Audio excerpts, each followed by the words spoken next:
Kamegoma kutoka kamegoma kutoka kanadai kameshika vibe hakitoki bro.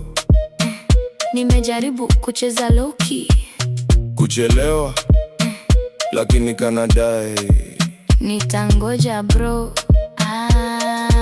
Hii nitafashi manze ai. Ile siku nilikuwa chill, sitaki stress. Nimeamka fresh, niko na good vibes, yes. Sina shughuli, sina link na mtu. Nasikiza Kongo mix na panga life tu. Ghafla knock kwa mlango na sikutaka guest. Leo nilikuwa solo, sitaki disturb chest. Nachungulia dirisha, ni nani anadai?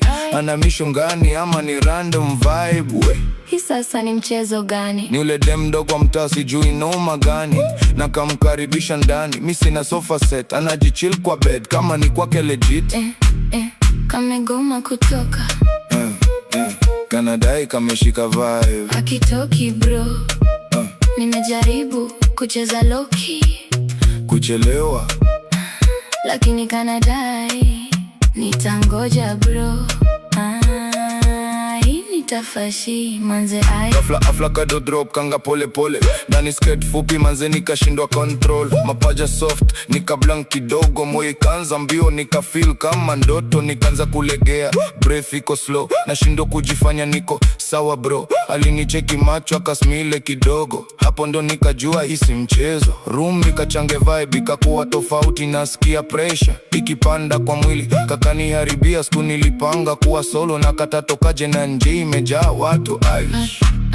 Kamegoma kutoka kanadai kameshika vibe hakitoki bro. Nimejaribu kucheza low key, kuchelewa lakini kanadai nitangoja bro. Hii nitafashi manze eyes. Umeniona show, basi chill kidogo. naona nishike road kesho. Wacha nipate uzingizi kidogo. Alafu uko na room poa. Kesho nifanye usafi. Nguzo zangu zote chafu. Sabuni Wekanga wapi? ice.